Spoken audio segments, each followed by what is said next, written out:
자, 그럼 첫 번째 2023 개인기부 트렌드를 발표해 주실 사랑열매 나눔연구소 박미희 박사님을 앞쪽으로 모시고 이야기를 청해 듣겠습니다. 여러분 큰 박수 여러분 부탁드립니다. 힘찬 박수 부탁드립니다. 예, 저희 박미희 박사님은요 2017년도부터 사랑열매 나눔문화연구소에서 일하시면서 트렌드 연구를 담당하고 계시는데요. 매년 정말 트렌드 하실 때마다 치열하게 고민을 많이 하시면서 하는 걸 옆에서 진짜 지켜봐 왔습니다. 그래서 기부 트렌드 연구라는 이 연구를 하나의 장르로, 그리고 저희 나눔문화연구소의 대표 연구로 맞습니다. 뚝심있게 밀고 오셨던 분입니다. 나눔연구소의 머스명 박사님이시죠. 박미 박사님 소개하겠습니다. 안녕하세요. 방금 소개받은 나눔문화연구소의 머슴 박미희입니다. 네, 오늘 제가 준비한 내용은 개인기부 트렌드에 대한 내용인데요. 지금 화면에서 보이는 바와 같이 위기 속에 빛나는 기부의 힘이라고 부제를 정해보았습니다. 사실 2023년 이제 경제가 힘들 거다라는 얘기들을 다들 많이 하고 계시고, 이런 상황에서 과연 기부가 어떻게 될 것이냐에 대한 궁금증이 제일 처음 떠오르는 것일 것 같아요. 이 측면에서 저희 연구진은 이런 위기 속에서도 기부가 여전히 빛이 날 것이다라는 것을 핵심적인 주장으로 지금 내세우고 있습니다. 사실 그렇게 예측하게 된 이유를 지금 보여드리는 이 5가지 정도로 설명드릴 수 있을 것 같습니다. 기부자들이 기부를 하는 동기, 그 다음에 기부를 하시면서 느끼는 어떤 생각이나 느낌, 그 다음에 행동들을 통해서 기부라는 것이 이게 줄어들거나 그러지는 않을 거다, 여전히 빛이 날 것이다라는 얘기를 하고 있는 것이고요. 그리고 마지막으로 이런 기부자들을 기부의 세계로 이끌고 위기 속에서도 빛이 나게 하기 위해서는 또 기부 효능감이라는 저희가 이번에 이제 주제문으로 주제 키워드로 잡은 거죠. 기부 효능감이라는 것을 잡고 나아가는 것이 중요할 것이다라는 것을 말씀드리고자 합니다. 그럼 첫 번째 5가지 트렌드 간단히 설명드리도록 하겠습니다. 먼저 첫 번째 트렌드는 사회 속의 나를 생각하는 기부자로 정해보았습니다. 앞서 말씀드렸듯이 2023년에 그 경제가 너무나 어려울 것이라는 것은 거의 기정사실화되고 있는 것 같습니다. 그래서 올해를 뭐 스태그플레이션이라고 부르는 사람들도 있고 고통의 시기라고 부르는 사람들도 있는데, 과연 이러한 상황에서 시민들의 기부 참여가 어떻게 될 것인가를 이제 우리가 관심 있게 볼 수밖에 없는 것 같아요. 근데 제가 좀 보여드리고 싶은 것은 지금 화면에 보이는 것처럼 그림이 좀 작아서 잘 보이실까 모르겠습니다만, 국세청에서 매년 발표하는 국세 통계 연보 자료입니다. 그리고 지금 막대 그래프로 되어 있는 것은 기부금 총액이고요. 그 2개의 선그래프가 있는데 위에 것은 개인 기부금 총액이고 밑에 있는 것이 이제 법인 기부금 총액입니다. 소비자 물가지수가 반영된, 즉 물가 상승률이 반영된 것을 그림으로 가지고 왔는데, 이걸 보시면 제가 그 빨간색 박스로 지금 표시한 부분이 2008년, 2020년, 그 다음에 2014년과 15년 이렇게 박스 표시를 해놨는데, 2008년과 2020년에는 경제 위기라는 얘기를 했던 시기이거든요. 2008년에 세계 경제 위기, 그 다음에 2020년에 코로나 위기, 이런 얘기를 했던 시기에 실제로 기부금 총액이 조금 줄어든 것을 확인할 수 있습니다. 근데 이게 지금 소비자 물가지수가 반영된 수치라서 저렇지, 사실상 그냥 실제 액으로 보면은 개인 기부 같은 경우는 거의 줄어들지 않았어요. 물가지수를 반영한다고 하더라도 개인 기부 같은 경우는 전년 대비 1% 미만으로 아주 소액이라고 볼 수 있죠. 총액에 대비하면 1% 미만으로 감소한 것으로 나타나고 있습니다. 그래서 저희가 관심이 있는 거는 우리가 경제가 안 좋다라고 했을 때 사람들이 지갑을 닫게 될 것이고, 당연히 지갑을 닫는 과정에서 기부금이라고 계속해서 내야 되는 이유라는 것이 없을 것이다. 그래서 경제가 어려울수록 기부하기 어렵고, 그래서 우리 모금기관들이 더더욱 신경을 더 많이 쓰는 그런 부분이 있는 건 거죠. 근데 실제로 왜 그렇게 나타나지 않았을까? 경제 위기 상황이라고 하는 저 특정한 시기에 그렇게까지 떨어지지 않은 이유는 무엇일까? 이게 이제 제가 궁금했던 부분입니다. 첫 번째는 여기 계신 분들이 정말 열심히 노력해서 또 또 하나 있을 거고요. 두 번째는 기부자들이 경제 위기 상황에서도 기부를 하는 특별한 동기가 있는 것 같다라는 게 이제 제가 소개드리고 싶은 말씀입니다. 지금 보시는 바와 같이 제가 인터뷰 내용을 2개를 제시를 했는데, 보시면 나만 맛있는 거 먹는 게 오히려 더 슬프고 불편하다, 나만 잘 사는 것도 창피한 것 아니냐, 이런 말씀을 하세요. 그러니까 결국은 이런 말씀들이 경제 위기라고 하는 시기에 사람들이 더 기부에 적극적으로 참여하려고 하는 마음을 표현한 거라고 저는 보았습니다. 이분들이 사실 이렇게 어려운 시기에 뭔가 하려고 하는 그 마음이 어디에서 비롯된 것인가를 봤을 때, 제가 이번 연구를 하면서 15명의 기부자를 만났습니다. 물론 사랑의 열매 기부자뿐만 아니라 여러 기관의 기부자들이셨고요.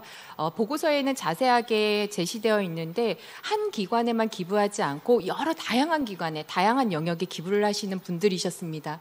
그분들의 말씀을 들었을 때 공통적으로 얘기하시는 게 뭐냐면, 사회 속에 나를 생각한다는 거였어요. 그러니까 우리 사회에서의 나의 위치, 그다음에 사회 구성원으로서의 나의 역할, 내가 지금 가지고 있는 것이 내 힘만으로 이루어진 것이 아니라는 것, 그래서 내가 가지고 있는 것을 사회에 돌려주고 싶은 마음, 이게 공통적으로 있었습니다. 사실 이런 마음을 언뜻 생각하면 굉장히 고액 기부자들한테서 볼 수 있을 것 같다는 생각이 들잖아요. 근데 제가 만난 기부자들 중에서는 월 10,000원씩 정기 기부하시는 분들도 있었어요. 그분들도 똑같이 저런 얘기를 하시더라는 게 제가 확인한 부분이었습니다. 그래서 그게 기부의 행동의 패턴이라든가 기부 금액, 어떻게 참여하는지의 방식과 상관없이 기부자들은 이 사회 속에서의 나라는 존재에 대해서 생각하시는 분들이다라는 게 공통적으로 확인되는 부분이었습니다. 그랬을 때 이분들이 경제적으로 어렵다고 하는 상황이 닥치면 이 어려운 상황 속에서 내가 무슨 역할을 해야 되는지에 대해서 더 고민하시는 것을 확인할 수 있었어요. 그렇기 때문에 어렵다고 얘기할 때 이분들은 더 뭔가를 하시고자 하는 마음이 이미 많으신 분들이다라는 생각을 하게 되었습니다. 여기서 중요한 거는 결국은 우리가 이분들의 이런 마음들을 어떻게 끌어낼 것인가, 이게 이제 중요한 포인트라고 할 수 있겠죠. 이런 연대의 마음이라는 것이 조금 연대라고 했을 때 표현되는 그 내용이 조금 다른 것 같다라는 것, 변화되고 있는 것 같다라는 것을 말씀드리고 싶습니다. 예전에는 윤리적이고 규범적인 차원의 연대, 그러니까 해야만 한다라는 측면이었다면, 최근에 특히 젊은 기부자들께서 많이 표현하고 있는 것이 나를 위한 연대라는 부분이었어요. 이거를 이제 노현희 교수님께서는 실용적 연대라는 개념으로 이제 개념화해 주셔서 제가 여기에서도 차용을 했는데, 제가 만난 한 기부자님은 연말마다 본인 SNS에 직접 모금 캠페인을 본인이 하시는 분이셨어요.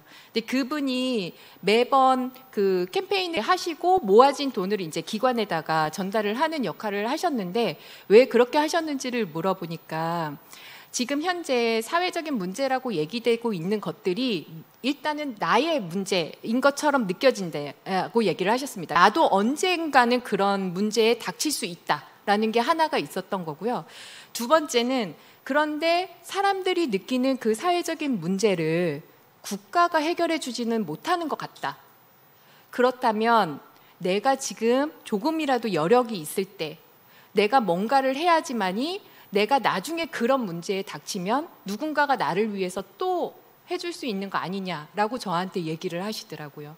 이게 바로 연대라는 생각이 들었고, 근데 그 연대에 있어서 해야만 한다가 아니라 그게 결국 나의 문제이고, 내가 지금 여력이 있을 때 하면 나도 언젠가는 같이 이 도움을 받을 수 있을 거다라는 이런 실용적 차원의 연대가 확인이 되었다는 것입니다. 이런 변화들이 있었다는 것을 말씀드리는 거고요. 또 한 기부자는 기부라는 것을, 본인이 기부를 하는 것이 굉장히 본인이 뭐 착해서거나 이타적인 마음이 있어서 그렇다기보다는 이게 기부라는 것이 자아 실현의 방법 중에 하나라고 본인은 생각하신대요. 근데 자아 실현이라고 우리가 보통 얘기를 할 때는 굉장히 뭔가 성취해야 되고 도전해야 되고, 그래서 기본적으로 뭔가 경쟁에서 이겨야 되고 라는 것을 우리는 보통 생각하지만, 본인이 생각하기에는 자아실현의 또 하나의 바퀴가 공생이라는 바퀴인 것 같다고 얘기를 하십니다. 근데 공생이라는 자아실현의 바퀴를 굴릴 수 있는 가장 손쉬운 방법 중에 하나가 기부이기 때문에 본인은 기부를 한다라고 얘기를 하시더라고요.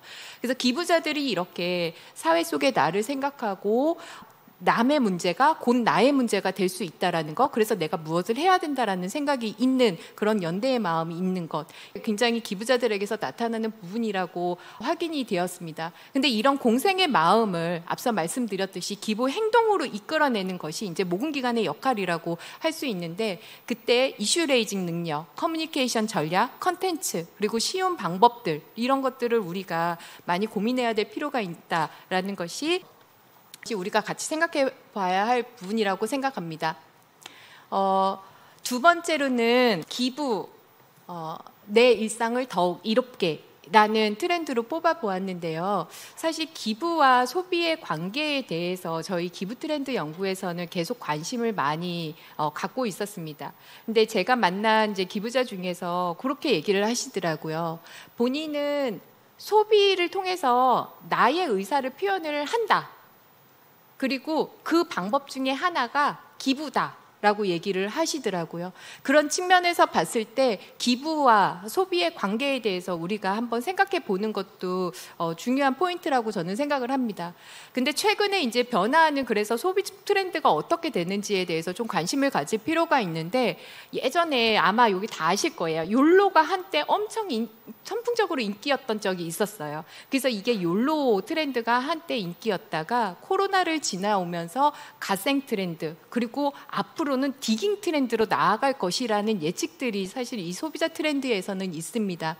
근데 제가 주목하고 있는 거는 갓생 트렌드인데요. 이 갓생 트렌드가 코로나 시기에 미래가 어둡고 내 일상이 제대로 케어가 되지 못하는, 그러니까 내 일상이 무너지고 있다는 것을 경험하면서 사람들이 내 일상 속에서 내 일상을 가치 있고 의미 있게, 그것을 통해서 내가 성장할 수 있게끔, 그래서 성취감을 조금이라도 느낄 수 있게끔 일상을 가꾸는 그런 행동들을 하게 됐는데, 이게 이제 가생 트렌드라는 것입니다. 그래서 이런 측면에서 챌린지, 각종 챌린지가 엄청나게 유행을 했고, 이 각종 유행하는 챌린지의 가장 대표적인 형태가 기부 챌린지라고 저는 생각을 했습니다. 그래서 작년에 보시면 정말 많은 기부 챌린지들이 있었어요. 정말로 선풍적으로 많은 기부 챌린지들이 있었는데, 지금 그래서 제가 하나 예로 이렇게 보여드리는 거고요. 이렇게 사람들이 기부 챌린지에 관심을 갖는 이유가 이 갓생 트렌드하고 연결이 된다는 부분이 저는 이제 흥미로웠습니다. 그래서 이 갓생 트렌드의 기본적인 상황 속에서 우리가 기부라는 것을 어떻게 접목시켜서 사람들에게 재미와 의미와 그리고 일상의 가치들을 함께 녹여낼 수 있을 것인지, 이런 것들을 한번 고민해 보면 좋겠다는 생각을 했습니다. 소비자 트렌드를 말하는 사람들은 앞으로는 디깅 트렌드가 이제 디깅 트렌드로 옮겨갈 것이다, 이렇게 예측하시는 분들도 있어요. 근데 이 디깅 트렌드라는 거는 뭐냐면 자기의 취향이나 본인이 관심 있는 주제에 깊이 파고든다는 거예요. 근데 이 디깅 트렌드를 통해서 사람들이 본인이 가지고 있는 관심 분야를 전문 분야로 만들고, 그것을 통해서 본인이 성장하고 자아실현의 통로로 만들 수 있게 한다라는 것이거든요. 그러는 과정 속에서 성취감, 몰입, 행복감을 느낄 수 있다. 그렇기 때문에 이 디깅 트렌드가 확대될 것이다라고 얘기를 하는 것입니다. 그런 측면에서 본다면 과연 기부는 어떠한가? 기부라는 행동을 통해서, 기부라는 행위를 통해서, 기부의 과정을 통해서 우리 사람 기부자들에게 성취감과 몰입, 행복감을 우리는 어떻게 줄 수 있을까? 이 부분을 한번 생각해 보면 좋겠다는 생각이 들었습니다. 여기 지금 그 인터뷰 내용에 이름 나온 것은 다 이제 가명인데, 제가 만난 그 정희음 기부자님께서는 이렇게 말씀해 주셨어요. 내가 기부라는 것을 통해서 내가 잘 모르지만 누군가 한 명에게 인연이 닿는 것 같은 느낌을 받는 게 굉장히 특별했다. 굉장히 특별한 경험을 기부를 통해서 또 제공해 줄 수 있고 받을 수 있다라는 게 인상적이었습니다. 우리는 그러면 어떻게 이거를 더 구체화시키고 많은 기부자들이 이런 것들을 느끼게 할 것인가, 이런 것들을 한번 고민해 보면 좋을 것 같다는 생각이 들었습니다. 세 번째 기부자 트렌드는 기부자 성장의 힘, 재미있게 그리고 가치 있게입니다. 재미와 의미, 이 두 마리 토끼를 잡는 것이 2023년 기부 트렌드에서 중요할 것이라고 얘기를 하는 것이고요. 이 재미와 의미 두 마리 토끼를 잡는 것이 기부자 성장과 연결되는 부분이라고 지금 말씀드리는 것입니다. 2023년에 이제 재미가 뜬다라는 얘기를 적어놨는데, 그 엠브레인 퍼블릭이라고 시장 전문 조사 기관이 있습니다. 그 엠브레인에서 2014년 이후에 시민들의 감정을 조사를 한 게 있는데, 2023년에는 재미라는 감정이 처음으로 10위권 이내로 진입했다고 해요. 처음으로. 그래서 이 재미라는 키워드가 굉장히 이제 감정이 굉장히 뜨고 있다라는 건데요. 사실 이 재미 키워드는 여러분들이 이미 많이 아시겠지만 MZ세대 얘기할 때 많이 나오는 내용들입니다. 그런데 제가 여기서 말씀드리고 싶은 것은 이게 점점 MZ세대뿐만 아니라 그 윗세대까지도 점점 확대되고 있는 경향이 보인다라는 것입니다. 재미와 의미를 같이 잡을 수 있는 방법으로서 저는 이제 기부에 대해서 좀 말씀을 드리고 싶은데요. 제가 만난 기부자들은 굉장히 다양하게, 제 의도한 거는 아니었지만 굉장히 다양하게 실제로 본인들이 캠페인을 해보신 경험들이 있더라고요. 그래서 어떤 분은 강원도 산불 때 그 학교에서 모금을 직접 해보신 분도 있고, 아니면 마스크 모금을 해가지고 직접 기부해 보신 분도 있고, 아니면 친구들하고 연말에 바자회를 본인이 직접 해가지고 수익금에 1:1 매칭해서 기부를 해본 경험도 있고 하셨습니다. 이분들이 이렇게 캠페인을 직접 하는 이유가, 일단은 첫 번째 재미있다. 그리고 두 번째, 내한테 어떤 의미 있는 그 기념일을 정말 의미 있게 보내고 싶다. 그리고 세 번째, 내가 의미 있는 일을 할 수 있는 사람이라는 것을 확인할 수 있다 라고 얘기를 하셨어요. 그러니까 이런 것들이 조합이 돼서 스스로 캠페인을 기획하시고 돈을 모아서 기관에 전달을 하는, 기부를 하는 이런 것들을 하시더라고요. 결국 이 과정을 통해서 기부자들은 재미와 의미 두 마리 토끼를 다 잡고 있는 것 같다는 생각이 들었습니다. 그랬을 때 우리 모금기관들은 기부자들에게 재미와 의미 이 두 마리 토끼를 같이 제공해 줄 수 있는 방법으로서 어떤 것들을 할 수 있는지, 이런 고민들을 해보면 좋을 것 같아요. 그리고 기부자가 점점 주도적으로 이런 캠페인들을 기획한다고 했을 때 우리 모금기관들은 어떻게 같이 할 수 있을지, 기부자들이 어떻게 주도성과 주체성을 가지고 뭔가를 할 수 있게 만들 것인지, 이런 부분들을 우리가 좀 고민을 해보면 좋겠다는 생각이 들었습니다. 그런데 이 기부에 이제 참여하는 부분과 관련해서 사실은 이 어떻게 참여하는 것도 되게 중요하다고 할 수 있는데요. 사실 어떻게 참여하냐와 관련해서 이 참여의 방법과 관련해서 세대별로 좀 차이가 날 것이라고 여러분들도 이미 다 알고 있는 부분이십니다. 청년층 같은 경우는 체험을 통한 기부를 선호하는 것이고, 이것을 통해서 이제 재미 요소가 반영된다는 것이고요. 그런데 이제 중장년층 같은 경우는 부담 없는 기부, 편안한 기부, 그리고 즐겁게 재미있게 할 수 있는 기부, 이제 이런 부분들에 관심이 많다, 호감이 많다라는 부분입니다. 이 측면에서 제가 만난 기부자 한 분께서 이렇게 얘기를 하셨어요. 좀 말랑말랑하게, 라이트하게 좀 할 수 있는 방법 없을까요? 이렇게 얘기를 하시더라고요.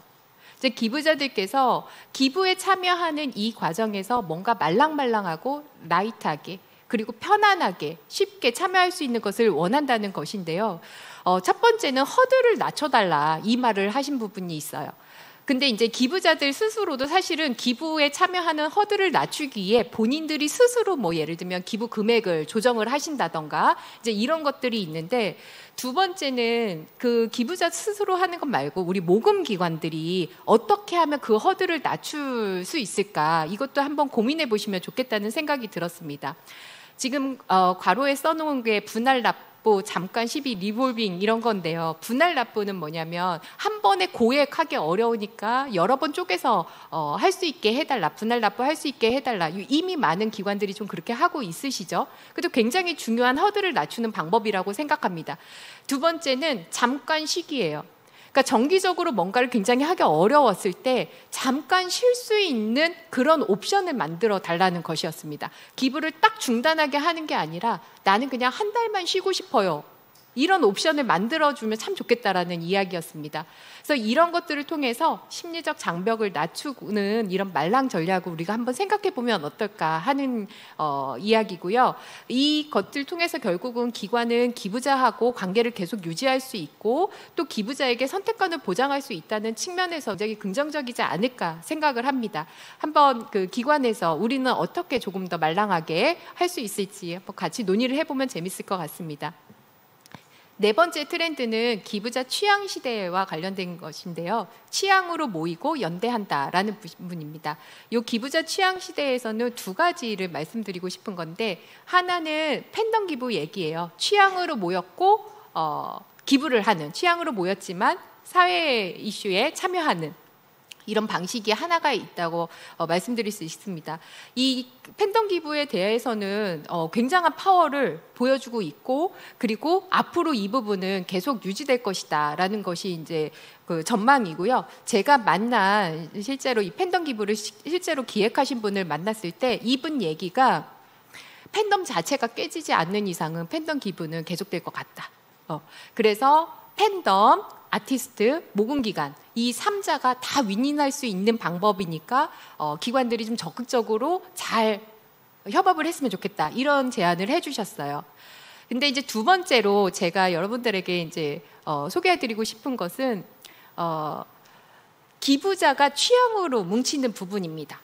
그러니까 앞서서는 취향으로 뭉쳐서 기부를 하는 방법이라면 두 번째는 기부자인데 기부자들 간의 취향으로 뭉치는 것을 말씀드리는 것입니다. 그래서 제가 만난 한 분은 세상을 바꾸는 작은 모임이라는 곳에 이제 활동을 하고 계시는 분이신데요. 이게 여타 다른 기부자 모임하고는 다른 것이 취향을 중심으로 모임을 진행을 하고 기부자가 운영에 대한 것도 직접적으로 다 결정을 한다는 거예요. 그래서 지금 사진 보여드리는 것과 같이 이거는 드로잉 모임입니다. 그림 그리는 모임. 그래서 근데 이분들이 만나서 뭐 기부와 관련한 얘기를 하거나 그런 거는 아니시래요.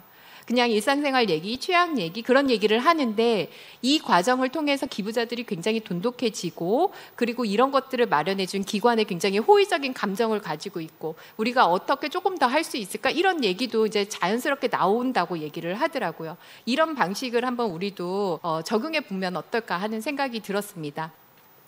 마지막으로 기분 트렌드 연구의 이제 핵심 키워드인 기부 효능감과 관련돼서 말씀을 드리도록 하겠습니다. 지금 화면에 보여드린 이 워드 클라우드는 제가 만난 기부자들께서 기부 후의 느낌에 대해서 하신 말씀을 이렇게 워드 클라우드 형태로 만든 것입니다. 제일 큰 단어는 기쁨, 기쁘다, 감동적이다, 행복하다 이런 단어죠. 금세 이해할 수 있듯이 내가 기부를 했고 그게 누군가에게 도움이 돼서 굉장히 기쁘다. 나도 누군가에게 조금이라도 도움이 된 것 같아서 흐뭇하다. 이런 얘기십니다. 근데 혹시 눈에 띄었는지 모르겠지만 좀 어색한 단어도 있지 않습니까? 낭패감, 괴롭다. 이거 보면 기부하시고서 굉장히 안 좋으셨나? 이렇게 생각을 하실 수도 있는데 그런 의미는 아니었고요. 이분은 처음 기부를 시작했을 때 본인이 하고자 계획했던 바가 있으시대요. 근데 그 계획만큼 내가 잘 하지 못해서 좀 괴롭다. 어떻게 더 잘할 수 있을지 고민된다.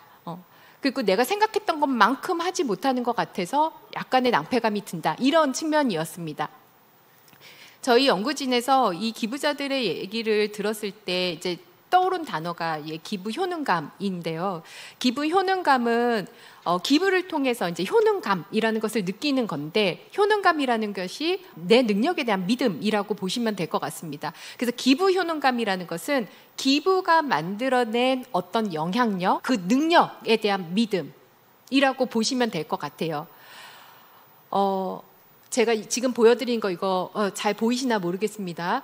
2022년 한국인이 바라본 사회 문제라는 보고서에 있는 거를 조금 재구성한 것인데요. 이게 보면 사회 문제를 해결하는데 영향력이 제일 큰 게 어떤 것인지, 그리고 어떤 액션들에 참여를 하는지를 지금 조사한 거예요. 보시면 투표가 지난 3년 동안도 가장 많이 참여했고, 향후 1년 동안 가장 많이 참여할 것이고, 그리고 영향력도 가장 높은 행위로 나타났습니다.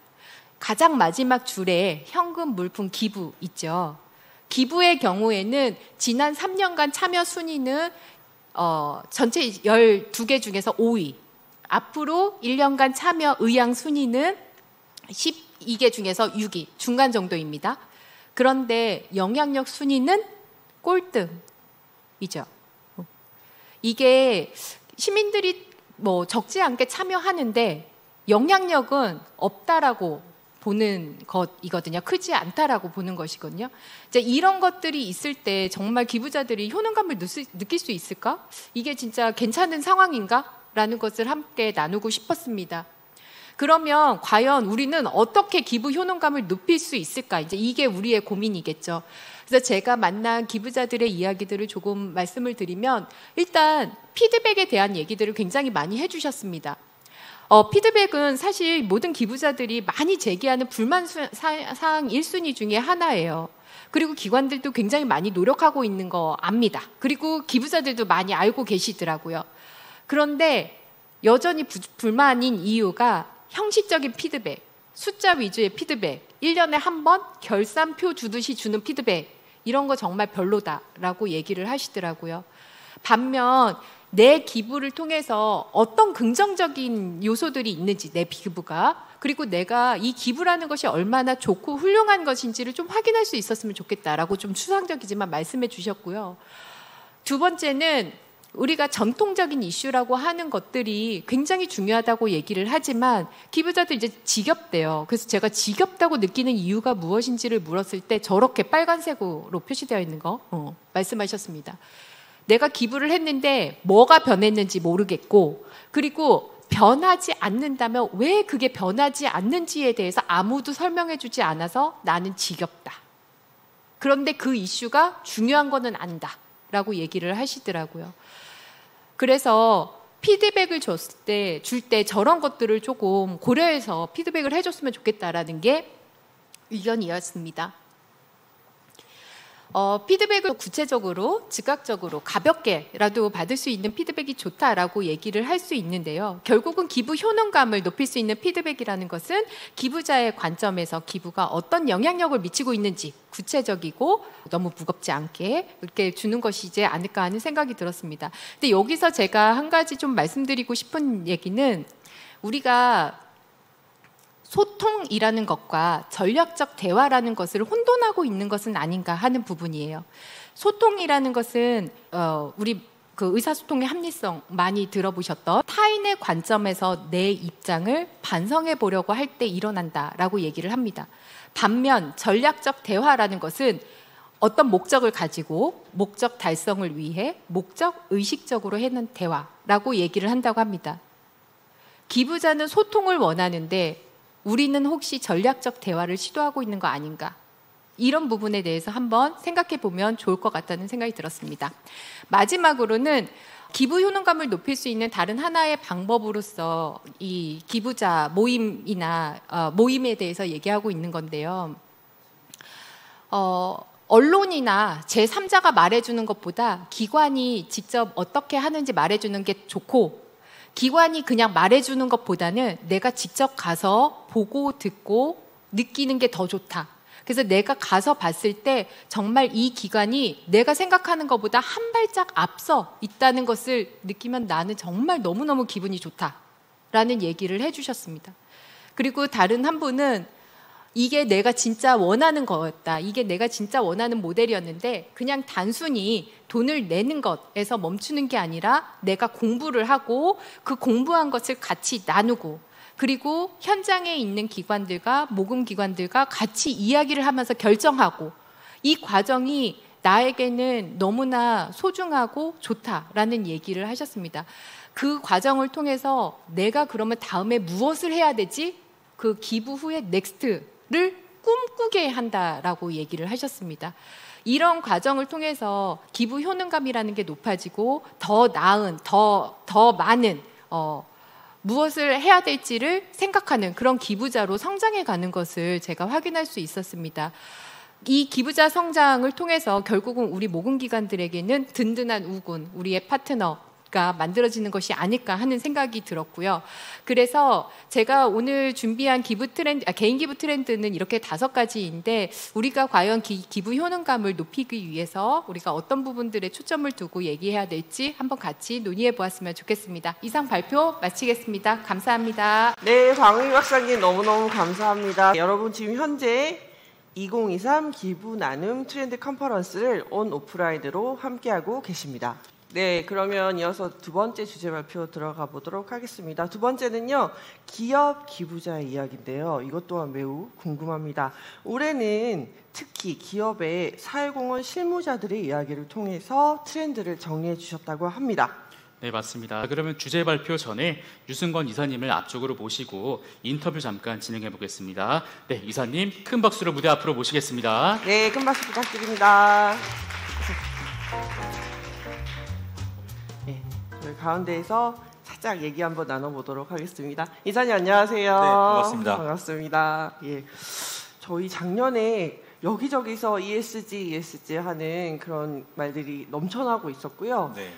저희도 그렇고 모금 담당 기업 다 그게 너무너무 스트레스였을 것 같은데요. 실제로 만나고 오셨잖아요. 어떠셨나요? 네, 그 ESG가 뭐 발표 이제 보고서에 자세히 나오겠지만 그 발표 자료와 보고서는 다른 건 아시겠죠? 예, 보고서가 나중에 더 자세한 내용이 나올 텐데 그 보고서에도 나와 있지만 ESG를 잘 몰랐을 때에는 사회공헌과 연결하려고 하는 좀 어설프다라고 하면 되게 기분 나빠지겠지만 그렇게 좀 서둘러서 이렇게 시도를 하셨던 것 같아요. 근데 2020년 말에 ESG가 이제 그 시작이 되고 열풍이 시작되고 2021년 한 해를 겪는 동안 ESG라고 하는 것이 사회공헌으로 해결할 수 있는 것이 아니고 실제 기업의 비즈니스 가치사슬 전체의 변화를 해야 되는 거기 때문에 이게 기업 사회공헌과 ESG를 억지로 연결시키는 것이 오히려 섣부를 수 있겠구나라고 하는 깨달음을 얻고 이제는 어떻게 할 것인가에 대한 전략적 접근을 시작한 것 같습니다. 그런 내용을 또 보고서에 또 실었습니다. 네. 예, 그러면 현장에서 인터뷰해 오신 내용들 너무 궁금합니다. 이사님 발표 부탁드리겠습니다. 여러분 큰 박수 다시 한 번 더 부탁드릴게요. 네, 잠시 유승건 이사님 소개드리겠습니다. 현재 이노소셜랩 지속가능 경영센터의 센터장으로 활동 중이신데요. 한양대학교 경영대학에서 학생들을 교육하고 계시기도 하시죠. 도서 넥스트 CSR 파타고니아의 공동 저자로도 유명하신데요. 자, 그럼 유승건 이사님 준비되셨으면 기업 기부자 이야기 발표 청해 듣겠습니다. 네, 반갑습니다. 이노소셜랩 유승건입니다. 2023년 기업 기부 트렌드 제목이 좀 거창합니다. 그래서 트렌드를 넘어 성숙으로 이렇게 잡았는데요. 혹시 이 자리에 오신 분들 중에 기업에서 기업 사회공헌 하시는 분들 계신가요? 네, 손 한번 들어봐 주시겠습니까? 네, 몇 분이 안 되시죠? 네, 온라인 상에도 혹시 있으신가요? 제가 왜 확인하려고 하면 지금 이 자리에도 기업 사회공헌 담당자들이 별로 안 오셨고 또 온라인에도 얼마나 계실지 모르겠습니다만 이 자리에는 아마 기업의 기부를 어떻게 좀 받을까라고 하는 그런 생각을 갖고 오신 분들이 아마 대부분이실 겁니다. 반면에 기업들은 이 자리에 또는 온라인상에 그렇게 많이 참여하고 있지 않으십니다. 왜 그럴까요? 그런 질문에 대한 대답을 이제부터 좀 하나씩 풀어보도록 하겠습니다. 저희가 크게 이제 4가지를 말씀을 드릴 텐데요. 하나는 기업 사회공헌, 이제 트렌드를 넘어서 성숙의 단계로 가고 있다라고 하는 그런 좀 커다란 주제를 주로 말씀을 드릴 거고요. 아무래도 지난 2년간 코로나 또는 ESG를 빼놓고서는 우리 사회의 모든 영역에서 이야기를 하기가 어렵기 때문에 기업 사회공헌 역시 코로나19와 ESG에 대한 3번이 약간 지금 나중에 뭐라 그럴까요? 한 소리 들을 수 있는 기업 사회공헌 ESG에 밀리다 이런 이렇게 주제를 던졌는데 나중에 저런 제목을 달았나라고 할 수도 있으시겠다. 대신 보고서를 좀 꼼꼼히 읽어보시라. 왜 그런 말씀을 주제를 했는지 그랬으면 좋겠습니다. 마지막으로는 우리가 늘 이제 사회공헌 하면 대기업들만 관심이 있는데 실제로 우리나라에 대기업들만 있는 건 아니죠. 뭐 거의 95% 전체 기업의 숫자만 놓고 보면 95%가 중소 중견 기업들인데 그 중소 기업들 특히 사회공헌이 어떻게 되고 있느냐라고 하는 겁니다. 미리 좀 여러분께 말씀을 좀 드리면 그 기업 기부라고 하면 기업의 오너 기부와 기업 사회공헌 기부와 기업 재단 기부는 나누어서 생각할 필요가 있습니다.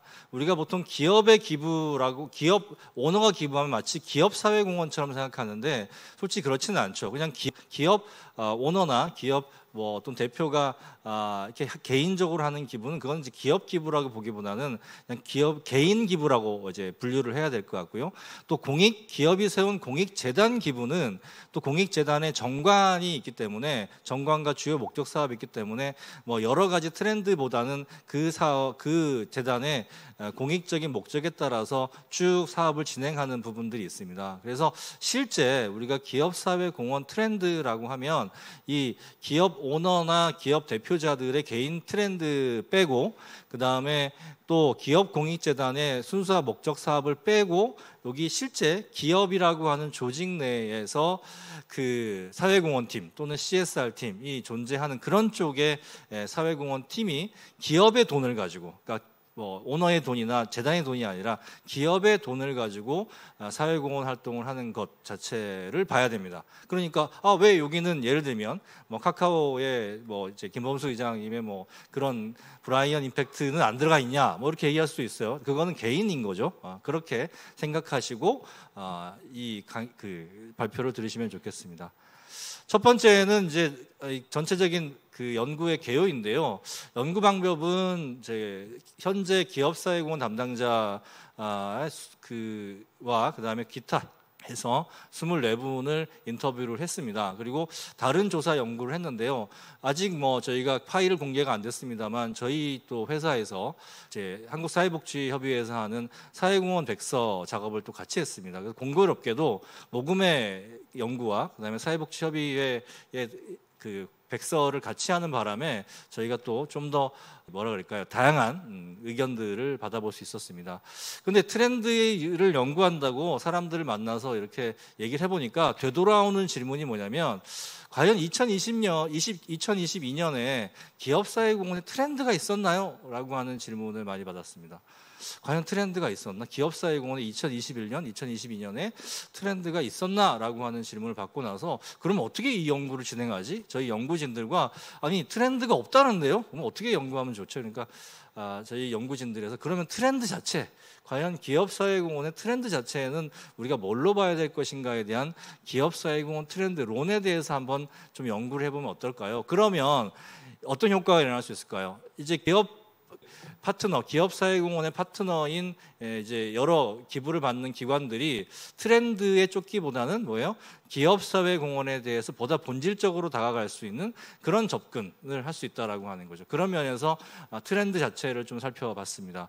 그리고 그 코로나19는 반드시 큰 영향을 줬다라고 하는 분명히 큰 영향을 줬다라고 하는 결과가 나왔고요. 그다음에 ESG는 고민은 많은데 저희가 이제 사회공헌 백서가 곧 공개되면 또 통계 자료가 나오겠지만 보면 가장 많이 지금 기업사회공헌 담당자들이 고민하는 분야가 바로 ESG를 어떻게 사회공헌과 연결시킬 것인가 이 부분은 가장 고민을 하고 있습니다.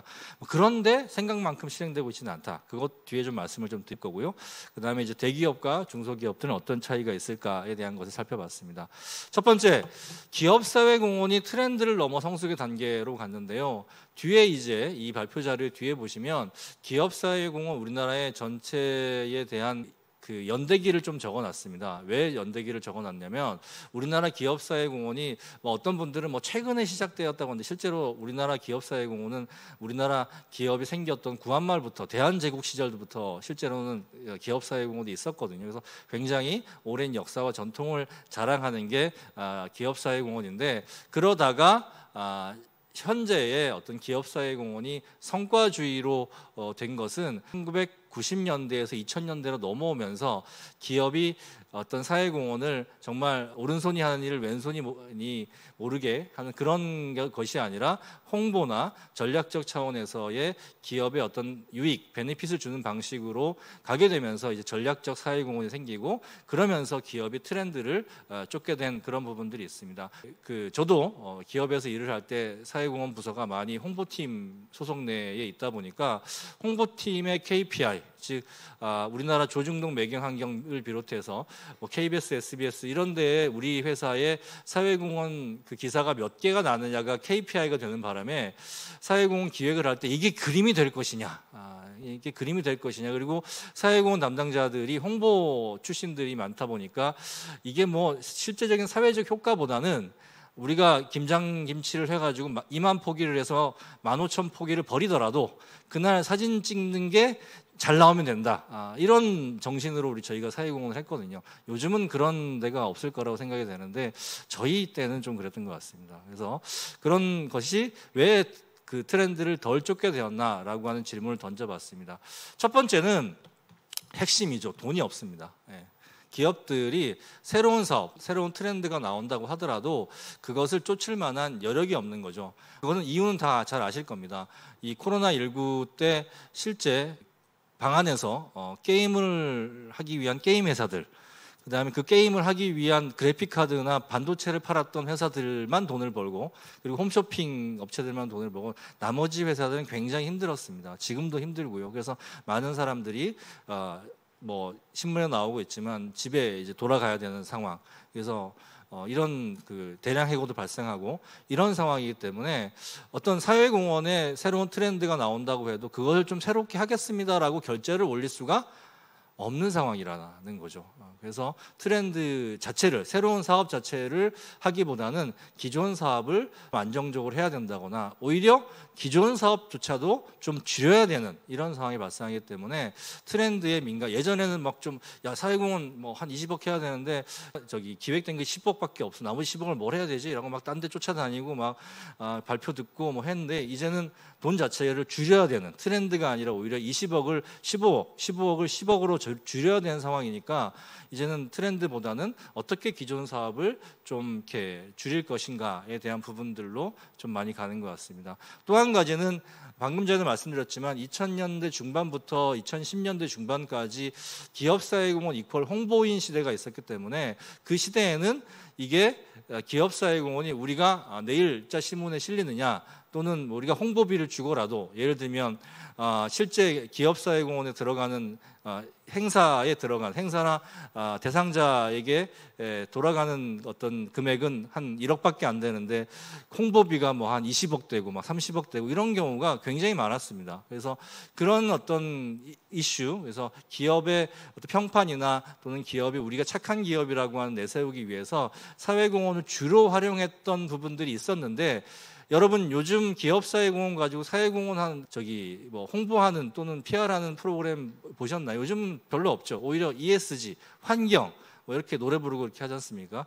그런 것처럼 사회공헌을 가지고 이제 기업의 어떤 PR 프로그램, 홍보 이런 것들을 하기에는 좀 이슈가 떨어졌다라고 하는 부분. 그리고 언론들도 사회공헌보다는 ESG에 대한 기사를 우선적으로 더 실어주고 배포를 하는 부분들이 있는 거죠. 그래서 예전보다 덜 중요해진 기업사회공헌의 홍보 이슈가 있고, 그리고 또 한 가지는 많은 사회공헌팀들이 이제 홍보팀, 아직도 여전히 홍보팀에 남아있는 회사들이 있지만 ESG랑 결합되면서 ESG가 홍보가 아니라 기업의 전략이나 또는 그 관리 운영이나 이런 측면으로 옮기게 된 거죠. 조직 변동이 있으니까 그 조직 변동에 있어서의 KPI가 또 달라집니다.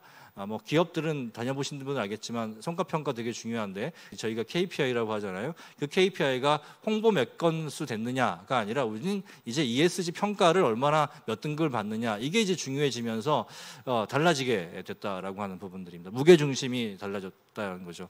그리고 세 번째로는 이슈는 있으나 트렌드로 부르기엔 충분히 않다. 뭐 어떤 것들을 기업사회공헌의 트렌드로 부를 것이냐라고 했었는데 돌이켜보면 그런 것들이 있습니다. 옛날에 뭐 CRM 이렇게 해가지고 대표적으로 우리나라의 우리 항상 푸르게 같은 그런 공익 캠페인과 같이 이제 소비자들한테 우리 회사 괜찮은 회사예요, 좋은 회사예요, 그 캠페인 방식으로 알리던 그런 트렌드가 있었고요. 근데 전략적 사회공헌이라는 트렌드가 있었습니다. 이거는 기업의 비즈니스의 특성, 예를 들어서 자동차를 만드는 회사는 이동편을 위한 자동차를 개발한다거나 또는 자동차를 소상공인한테 준다거나, 의류 사업을 하는 곳들은 의류를 기부한다거나 또는 뭐 식품 사업을 하는 카페 사업을 할 경우에는 장애인들을 고용해서 장애인들이 직업 교육을 통해서 카페를 연다거나, 이렇게 기업이 잘하는 것, 기업이 가지고 있는 역량, 즉 별도로 이렇게 홍보하지 않아도 그것만 보면 이거는 어디서 하는 거네, 이거는 어디서 하는 거네. 그래서 그런 것으로 자연스럽게 기업의 홍보와 함께 어떤 기업의 자원들의 효율성을 극대화할 수 있는 방식이 바로 이제 전략적 사회공헌, 이제 CSV라고 하는 것과 연동이 되는데, 이 전략적 사회공헌과 CSV는 결국 이제 미국의 하버드 대학의 마이클 포터라고 하는 분이 전략적 사회공헌, CSV 이걸 다 이렇게 연결해서 한 부분들이 있습니다. 그래서 CSV라고 하는 트렌드가 또 있었고요.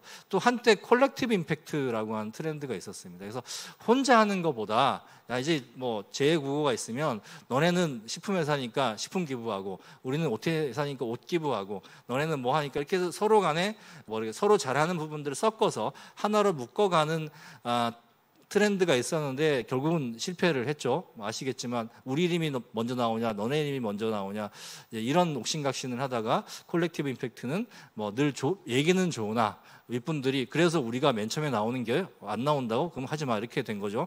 그래서 콜렉티브 임팩트는 이상은 굉장히 좋지만 실제로는 많은 성공을 거두지 못했습니다. 또 한 가지가 이제 지역 중심 사회공헌. 우리나라에 보면 뭐 포항이라든지 광양이라든지 울산이라든지 여수 같은 경우는 지역 중심 기업들이 있습니다. 그 지역 중심 기업들이 지역 내에서 여러 이해관계자들을 조금 이해관계를 부드럽게 하기 위해서 그런 지역 중심의 사회공헌을 했던 것들이 또 트렌드였고, 이제 최근에 와서는 창업과 벤처에 대한 지원, 일자리라고 하는 것이 국가의 정책 사업과 맞물리면서 소셜 벤처를 지원한다거나 사회적 기업을 지원한다거나 이런 식이 있었지만, 과연 최근에 2020년, 2021년, 2022년에 그만한 정도의 어떤 트렌드가 있었냐라고 하면 트렌드는 별로 없었다라고 하는 거죠. 물론 코로나19가 있었지만 코로나19는 기존의 기업들이 재해나 재난을 대응하는 방식으로 충분히 가능을 했고,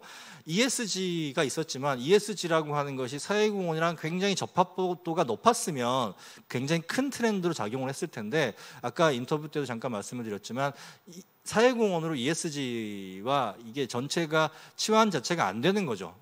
그런 부분들이 결국은 이게 현재의 이슈는 있지만 트렌드는 없지 않았나라고 하는 응답을 주셨습니다. 마지막으로는 이제 우리 회사가 트렌드를 쫓기에는 좀 쉽게 얘기하면 나이가 들었다, 철이 들었다라는 말씀을 하신 거죠. 그러니까 사회공헌을 처음 시작하던 우리나라 대부분의 기업들은 뭐 아시겠지만 IMF 이후로 사회공헌 팀들이 회사 내에 생겼습니다. 그 전에 물론 재단들이 70년대, 80년대, 90년대에 기업이 세운 재단이 있었지만 그 재단들은 공익재단으로서의 역할을 했던 거고요. 그다음에 이제 2000년대 이후부터 기업 내 조직으로 사회공헌 팀이 생기면서 이 성과라든지 평가라든지 전략화 단계에 이른 거죠. 그게 벌써 20년 전의 일입니다. 제가 기업에서 사회공헌을 시작했던 게 20년 전의 일이거든요. 그러면서 많은 사업들을 그동안 트렌드와 이슈를 쫓아서 방금 전에 얘기했던 그런 트렌드와 이슈를 쫓아서 많이 해봤습니다. 해본 상황에서 이제 청년기가 된 거죠. 나만의 색깔. 내가 어렸을 때는 꿈이 대통령이었지만 내가 중학교, 고등학교, 대학교를 가면서 대통령이 아무나 할 수 있는 건 아니구나 라고 하는 것들을 깨닫게 되고, 우리 회사가 잘할 수 있는 것들, 우리가 예를 들면 수천억을 쓰는 기업의 사회공헌과 우리는 뭐 몇 억밖에 쓸 수 없는 사회공헌을 똑같은 어떤 벤치마킹을 할 수가 없거든요. 이제 그런 부분들에 이제 철이 드니까 우리 회사가 잘하는 것, 그리고 기존에 했던 것 중에 우리 사장님, 우리 회장님, 그리고 우리 임직원들이 좋아하는 것, 이런 것 쪽으로 이제 고정화되게 되는 거죠. 정체성을 찾게 되는 겁니다. 사회공헌에서. 그래서 기업 사회공헌이 물론 이제 시작한 지 얼마 안 된 회사들도 있겠지만 대부분의 회사들 회사들은 10년 또는 20년이 되어가면서 우리 회사가 잘하는 것, 또 우리의 이해관계자들, 특히 우리의 대표, 또 우리의 임직원들이 좋아하고 거기에 호응도가 높은 사회공헌으로 이제 정착되어 감에 따라서 새로운 사회공헌, 새로운 아이디어가 있다라고 하더라도 그것을 휙휙 이렇게 바꿀 수 있는 상황은 아니게 되었다라고 하는 말씀을 좀 드리고 있습니다. 그래서 기업 사회공헌이 그런 과연 성숙 단계로 접어들어가고 있다는 것을 어떻게 하면 알 수 있을까요? 라고 물어봤더니 첫 번째 대답은 대부분 이제 응답 보고서를 보시면 아시겠지만 응답하신 분들이 15년, 20년 이렇게 사회공헌을 하시던 분들이거든요. 예전에 한 뭐 2010년대 중반까지만 하더라도 사회공헌 기획서 가져가면 이거 가지고 홍보가 되겠어? 이거 가지고 뭐 방송에 나오겠어? 이거 가지고 뭐 신문에 나오겠어? 이런 것들이 주요 이슈가 됐다라고 하면 이제는 그런 의사결정을 하시는 분들도 사회공헌을 경험해 본 회사 내에서 경험해 본 시간이 많이 지났기 때문에 야 사회공헌 하면 요즘은 그렇게 홍보 위주로 나가면 어떻게 외부에서 욕먹더라. 이거는 이제 알게 된 거죠. 욕먹더라. 그러니까 홍보를 하는 건 좋은데 기왕이면 어떤 사회적인 가치, 사회적인 효과가 있는 부분들에 대한 것들을 좀 가져와 봐라. 이렇게 많이 말씀하신다고 해요. 저도 컨설턴트로 입장에서 기업들을 컨설팅을 해보면 다들 하는 얘기가 뭐 홍보에 대한 얘기보다는 실제 이게 효과가 있는 사업입니까? 실제 사회에 필요한 사업입니까? 라는 그 질문을 많이 하십니다. 그러니까 이제 뭐예요? 파트너들도 이젠 접근을 이거 하시면 저희가 어디 신문에 내드릴 수 있습니다 라고 하는 접근보다는 이게 정말 사회적으로 필요한 일이고 당신네 기업이 제일 잘할 수 있는 일입니다 라고 접근하시는 전략이 이제는 필요하다라고 하는 거죠. 그런 면에서 실제적인 사회적 성과 창출이 의사결정에 매우 중요한 기준이 되었다라고 하는 부분이고, 여러분 아시겠지만 뭐 SK 같은 경우는 이것을 수치적으로 화폐화하는 측정 작업까지 할 정도로, 그래서 화폐화했을 때 가치가 높은 것을 우선으로 결정하겠다라고 하는 발표까지 하고 있습니다. 그리고 그런 것들이 방금 전에 말씀드렸듯이 의사결정을 하는 사람이건 대표자이건 또는 실무자 또는 참여하는 MZ세대 직원들인 간에 이 기업 내부의 사회공헌에 대한 인식 자체가 이제 우리 사회가 기업 사회공헌을 경험한 지가 수십 년이 흘렀기 때문에 기업 사회공헌이 이제 홍보 위주로 가는 거에 대해서는 다들 좋지 않게 바라보고 있다는 것 자체가 상식화되어서 그런 부분이 사회공헌에 대한 인식이 성숙했다라고 하는 부분이고요. 반대 또 고객들 입장 또는 기업 외부에 있는 사람들 또한도 기업 사회공헌이 이제 홍보 쪽으로 흘러가면 안 된다라고 하는 인식이 성숙되어 있는 것 같습니다. 다음으로 이제 코로나 같은 경우는요. 코로나는 정말 중요한, 나중에 우리나라 기업사회공헌을 돌아보면 코로나는 우리나라 기업사회공헌의 나이테 역할을 할 것 같습니다. 나이테 아시죠? 나이테는 언제 생기죠? 겨울에 생기잖아요. ip사리가 떨어지고 정말 단단하게 만들 때 나이테가 생기고, 그 나이테가 단단하게 박혀 있어야 나무는 높게 올라가고 옆으로 넓게 이렇게 기둥을 키울 수가 있습니다. 그런 면에서 보면 기술적으로 보면 이 코로나는 오프라인에서 온라인이라고 하는 어떤 도구를 사회공헌에 접합시키는데 매우 중요한 역할을 한 것 같습니다. 이거는 뭐 다들 뭐 이렇게 아시겠지만 기업 사회공헌뿐만 아니라 기업의 업무에 있어서도 이제는 온라인 회의나 이런 것들이 당연시 받아들여지는 그런 부분이기 때문에 온라인 기술적인 부분들이 기업 사회공헌에 이제 적합하게 붙어 있고, 앞으로 코로나가 끝난다라고 하더라도 온라인의 도구를 활용하는 부분들은 많이 익숙해질 것 같습니다. 이제 이게 중요한데요. 코로나 양에서 진로, 그리고 동원에서 선택, 그리고 MZ세대의 공감이 기본이다라는 말씀을 드리는데, 제가 이제 인터뷰한 22명의 사회공헌 담당자들이 이구동성으로 제일 좋아하는 게 대규모 동원 행사가 없어졌다. 야, 이거 돌아가면 안 된다. 뭐 아시겠지만 서울 광장에 3,000명 모아놓고 막 2만 포기 그다음에 충분히 그 연탄 배달 아저씨가 다 해줄 수 있는데 괜히 줄 서가지고 저 밑에 길에서 막 500명 줄 서와서 동네를 삥삥삥삥 돌리고, 문 앞에서 충분히 차가 쓸 수 있는데, 제가 옛날에 그랬거든요. 문 앞에 방금 5m만 가면 그 연탄 배달 가능하는데 직원들이 200명이 와야 돼. 그럼 어떻게 해요? 동네를 한 바퀴 돌리는 거죠. 이렇게 돌려가지고 사진 막 나오게 이렇게 만들었던 게 과거였다라고 하면, 다 그게 뭐예요? 사진으로는 좋게 나오지만 거기에 참여했던 기업 구성원들이 아는 거죠. 야, 이거 우리 회사가 너무한다. 너무 이렇게 홍보에 매달리는구나. 이런 경험을 했던 사람들이 어떻게 이제는 임원들이 된 거죠. 대표가 된 거. 야, 그러니까 내가 대리 과장 때 그렇게 쇼했던 건 이제 하지 말자. 이런 얘기가 나오는 겁니다. 그거 말고 다른 방법 없겠어? 그런 얘기가 나오는 겁니다. 그래서 대규모 홍보용 일회성 동원 행사가 없어진 건 정말 좋다. 그리고 임직원 봉사활동은 그래서 예전에는 뭐 개인이 하는 거 소규모로 하는 야 그거 뭐 몇 명 신문에 안 나오잖아. 그러니까 하지 마 이렇게 됐었는데 이제는 개인들이 하는 것 소규모로 하는 것들도 이제는 사회공헌으로 인정해 준다라고 하는 것이고요. 세대가 바뀌었다라고 하는 거죠. MZ 세대는 아시겠지만 회사 일도 공감 안 가는 거 안 합니다. 저도 뭐 MZ세대와 같이 일하고 있지만 굉장히 그 공감을 끌어내기 위해서 막 동기부여와 너가 했을 때 얼마나 이게 성장이 될 것이며 너의 미래는 이걸로 인해서 어떻게 밝을 것이며 이렇게 막 해야지 같이 가거든요. 그런데 월급 주는 그 회사의 일도 공감이 형성이 안 되면 못 하는데 이게 월급을 안 주는 사회공헌을 뭐 토요일 날 나와서 해라. 아니면 이렇게 모여서 해라라고 하면 안 나오는 거죠. 그런 상황이니까 MZ세대의 공감을 얻으려고 하면 정말 이게 진실성이 있느냐라고 하는 부분입니다. 그리고 그래서 예전에도 다시 돌아가면 안 돼. 그래서 제가 중요하게 별표를 6개를 넣었습니다. 그래서 대규모 홍보용 일회성 동원 행사 없어지고 하트 3개.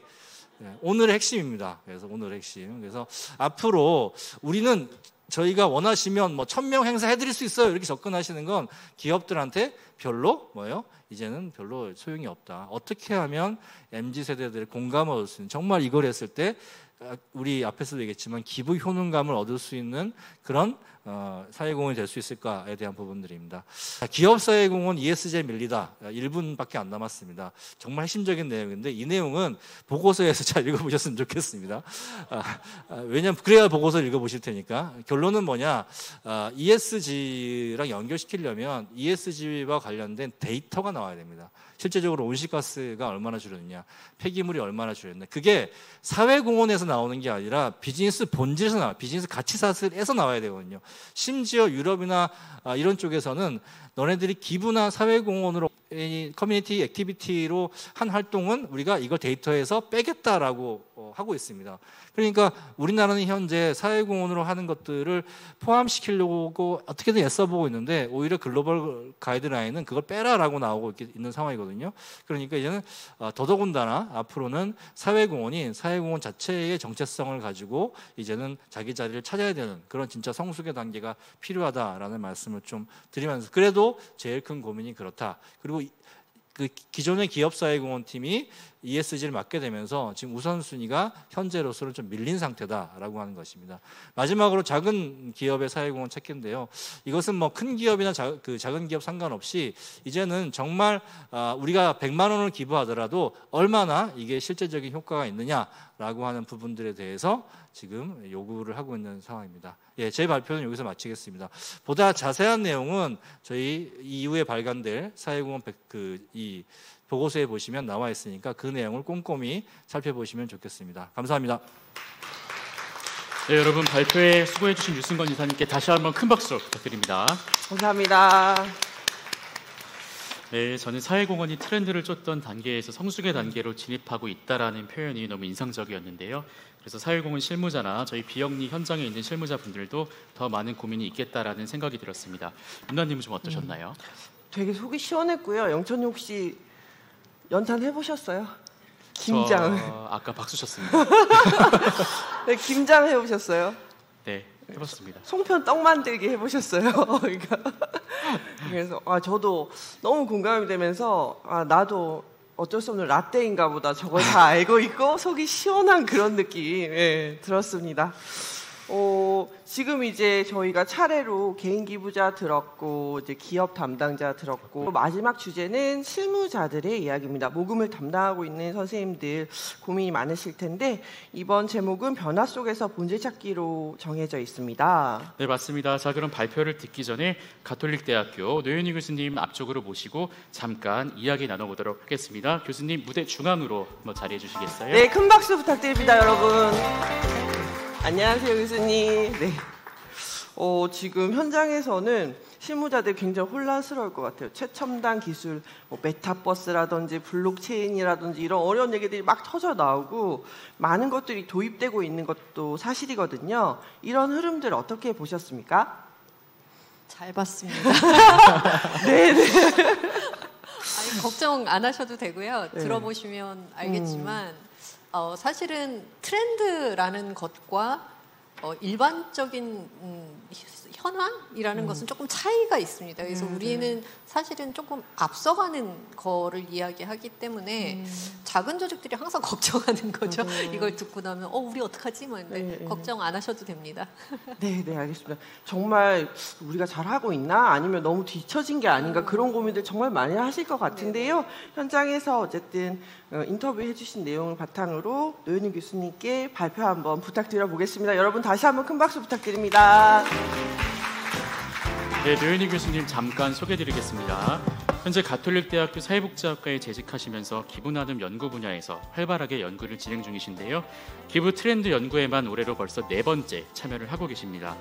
대표적인 연구로 코로나19 시기 시민들의 기부행동 분석, 기부자 유형에 따른 기부행동 차이 분석 등을 진행해 주셨는데요. 자, 교수님 준비되셨으면 발표 부탁드리겠습니다. 네, 안녕하세요.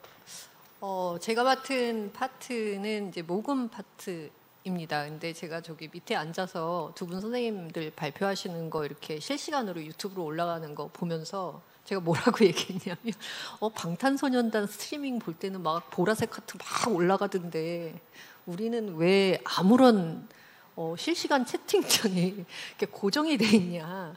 그래서 그런 얘기를 잠깐 했는데요. 이 행사가 사실은 모금이나 기부 영역에서는 방탄소년단의 행사와 거의 비슷하다.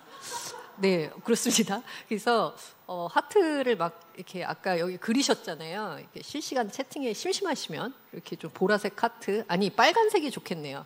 우리 열매둥이가 빨가니까 빨간색 하트 쏴주시면 감사드리겠습니다. 조금 말랑말랑하게 해보려고 아까 말랑말랑하고 라이트한 거가 하나의 트렌드다라고 얘기를 했기 때문에 되도 않는 농담을 한번 해봤습니다. 근데 제가 이제 오늘 이렇게 두 분 발표하시는 걸 들으면서 항상 저희가 이 트렌드 보고서를 쓸 때의 고민은 이런 거였어요. 기부자의 트렌드와 모금의 트렌드가 같이 가나?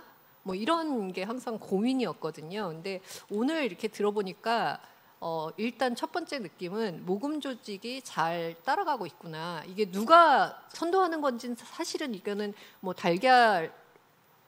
뭐죠? 닭이 먼저냐 달걀이 먼저냐의 문제하고도 좀 비슷하긴 하지만 이게 모금 조직이 이슈를 끌어가고 있느냐 그런 부분도 분명히 있고 그다음에 기부자가 변하고 있으니까 모금 조직들이 거기에 따라가는 부분도 분명히 있을 거라고 생각을 하는데 뭐 어찌 됐든 그냥 닭이 먼저든 달걀이 먼저든 지금 모금 조직들이 잘 따라가고 있고 잘 해내고 있다라는 생각을 박민희 박사님 연구를 들으면서 이 컨퍼런스를 제가 3번 정도 한 것 같은데요. 제가 참여해서 한 게 처음으로 그 생각을 했던 것 같아요. 지금 말씀하시는 내용들이 모금 조직들이 잘 따라가고 있구나.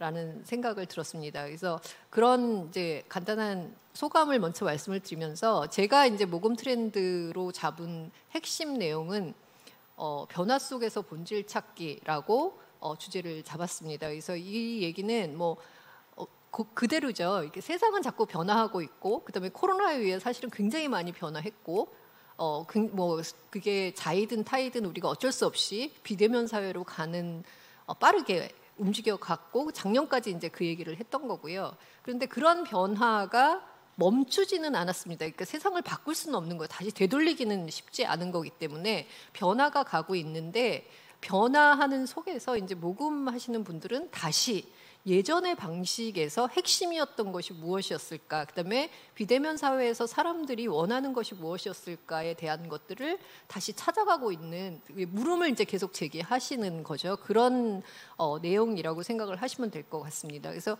주제를 보시면 저도 5가지 정도를 잡았습니다. 그래서 본질이라고 얘기를 할 수 있는 거는 사실은 1번과 2번입니다. 보시면 아시겠지만 이 모금하시는 분들은 이게 항상 고민이실 거예요. 기부자하고의 관계를 어떻게 가져갈 거냐의 문제. 그다음에 지금 계속 그 유승건 이사님과 박미희 박사님이 앞에서 효능감에 관한 이야기를 했는데 효능감은 어떤 방식으로 올릴 것이냐의 문제. 그런데 그게 이제 특별한 방식이나 전략이 있다라고 얘기를 하기는 어렵습니다. 사실은 핵심은 얼마나 의사소통을 잘 하고 있느냐. 근데 그 잘이라는 것이 내가 못하는 것을 숨기는 것이 아니라 사실은 내가 못하는 것도 있을 수 있고 우리가 잘하지 못하는 것도 있을 수 있는데 불완전하더라도 우리가 하고 있는 것에 대해서 솔직하게 보여주는 거, 그 부분에 대한 이야기로 정리가 됐고요. 그게 아마 본질이라고. 이거는 뭐 모금과 관련된 모든 교재에 나오는 첫 번째 원칙일 겁니다. 근데 이 현장에서 다시 이 부분에 대한 고민을 하고 계시는 거죠. 그리고 변화, 그러니까 본질 찾기가 있는데 그럼 변화되고 있는 건 뭐지?에 대한 것들로 정리를 한 게 이제 3번, 4번, 5번 정도라고 생각을 하시면 될 것 같습니다. 그래서 보시면 기부자의 관계는 이제 이거는 큰 조직과 작은 조직으로 조금 구분해서 보실 필요가 있을 것 같습니다. 그래서 실제 지역사회 내에서 사업을 같이 하는, 그러면서 사업을 하면서 동시에 모금을 해야 되는 상황에 있는 조직들은 지역사회 구성원들하고의 관계를 형성하는 게 너무 중요한 거죠. 그래서 대부분 이런 활동들은 지역사회 내에 주민 네트워크를 형성하는 과정하고 연계되어져 있고, 그 다음에 가장 많이 말씀하시는 것은 기업 기부 같은 것들을 소규모 조직들은 끌어오기 어렵기 때문에 이제 지역사회 내의 중소 상인들을 조직화하는 것이 굉장히 중요한 역할을 하고 있다라는 이야기를 하고 계시는 것 같아요. 이전에 이미 했던 건데, 그래서 세상이 변해서 우리도 뭐 예를 들면 대규모 조직이 하는 것처럼 기술도 써보고 싶고, 그다음에 의사소통 것도 다 디지털화 시키고 뭐 줌으로도 해보고 온라인으로도 해보고 해봤는데, 그래도 역시 핵심은 우리 동네 주민들하고 관계를 어떻게 형성할 것이냐에 대한 그 부분이 가장 중요하고 다시 생각하고 있는 중이다라는 부분에 대한 이야기를 하고 계신다는 거죠. 그래서 그 과정에 중소상인들이 굉장히 중요하게 역할을 하고 있다라고 말씀을 하고 계시고요. 그리고 이제 지역사회 내에서의 방식은 물론 이건 대규모 조직도 마찬가지일 텐데 예전에 했던 방식을 버리지 않고 가져간다는 거예요. 그러니까 가장 대표적인 게 뭐냐면 동전 모금함이라고 말씀을 하세요. 그래서 동전 모금함이 요새는 뭐 QR코드도 있고 이렇게 다 계좌이체하고 뭐 스마트폰으로 하는데 여전히 중요하게 역할을 한다. 사실 버리고 싶었는데 효율성이 떨어지기 때문에 버리고 싶었다라고 말씀하시는 분들 굉장히 많거든요. 그런데 그게 왜 중요하냐면 지역사회의 중소상인들하고의 의사소통을 할 수 있는 매개체 인 거예요. 갖다 주고 가져오고. 그런데 대부분 그게 지역의 그 상점을 이용하는 시민들이 기부를 하는 게 아니라 그 지역에 있는 그 모금함을 설치한 상인들이 자기 돈 넣는 거예요. 그래서 자기 돈 넣고 그다음에 그게 하나의 상징으로 나도 좋은 일 하고 있어 라든지 아니면 나는 우리 동네에서 이런 역할을 하고 있어를 보여주는 중요한 매개체이고, 그것이 그 기관의 사람들이 왔다 갔다 하면서 지속적으로 상인들하고 의사소통을 하는, 그래서 성과는 좋지 않지만 관계의 끈을 이어가는 굉장히 중요한 매개체다라고 얘기를 하고 계셨습니다. 그리고 새로운 방식을 쓰는 거 아마 여기 계신 분들도 많이 되게 재밌는 거는 그거죠. 예전에 코로나 때는 조사를 했더니 우리도 온라인에서 어렵지만 바자회를 했어요 라는 것들이 있었는데 그게 이제 당근마켓으로 옮겨간 거예요. 그래서 실제로 당근마켓에서 바자회가 물품 같은 거를 판매를 하시는 거죠. 근데 그걸 왜 하시냐 그랬더니 우리 조직은 사실은 노인이나 장애인이나 뭐 이런 사람들만 오는 데인데 당근마켓이라고 하는 것은 가서 직접 물건을 가져와야 되는 거잖아요. 근데 우리 조직을 거점으로 삼는 거죠. 여기 오면 뭐 대표적으로 그 인터뷰 중에 그게 있었는데 7,000원짜리를 사가지고 가시면서 10,000원을 주시는 거죠. 뭐 그러거나 아니면 당근마켓을 주로 저도 사용하지 않기 때문에 보면 20, 30대의 젊은 친구들이 사용을 하는데 조직에 대한 것을 홍보하는 통로가 되는 거죠. 그래서 그런 방식을 같이 사용을 하고 있고, 그래서 저 사진들 보시면 동전 모금함을 설치한 가게들을 지역사회 내에 소규모 조직들이 홍보하는 거예요. 자기 그 사이트에다 계속 홍보를 해주는 거 그게 있고, 그다음에 저게 당근마켓 왼쪽에 있는 게 바자회 후원 물품을 당근마켓에 올려서 저런 방식으로 바자회를 실행하고 계시는 그런 것들을 사용하고 계시는 거고요.